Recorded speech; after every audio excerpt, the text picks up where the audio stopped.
বাছাই পর্ব পেরিয়ে আর্জেন্টিনা যখন মূল পর্ব নিশ্চিত করল তখন থেকেই শুরু গুঞ্জনের প্যারিস অলিম্পিকেও তাহলে দেখা যাবে লিওনেল মেসিকে। সেই গুঞ্জন আরও জোরালো হয় আর্জেন্টিনা অলিম্পিক দলের কোচ হাভিয়ের মাসচেরানোর কথার সুর ধরে অলিম্পিকে তিনি চান লিওনেল মেসিকে।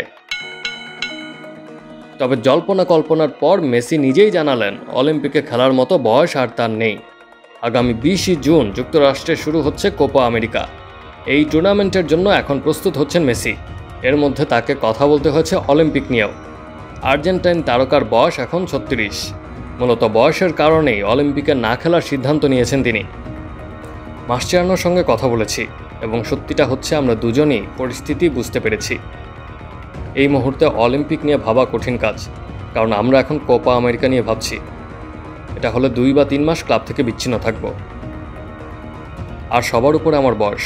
এখন যে অবস্থায় আছি এমন না যে সব কিছুতেই থাকতে পারবো। কোপা আমেরিকার পরে ক্লাব ফুটবলে ব্যস্ত হয়ে যাবেন মেসি, তাই টানা 2টি টুর্নামেন্টে না খেলে আপাতত কোপা আমেরিকা নিয়ে ভাবছেন মেসি।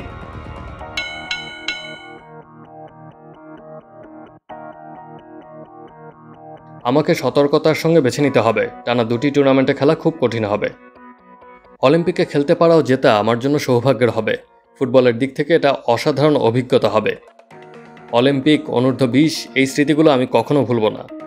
এর আগে একবার অলিম্পিকে সোনা জয়ের সৌভাগ্য হয়েছে মেসির। 2008 সালের বেইজিং অলিম্পিকে ফাইনালে নাইজেরিয়াকে হারিয়ে উৎসব করেছিল আর্জেন্টিনা। আগামী জুলাই আগস্টে হবে প্যারিস অলিম্পিকের ফুটবল। Action sports.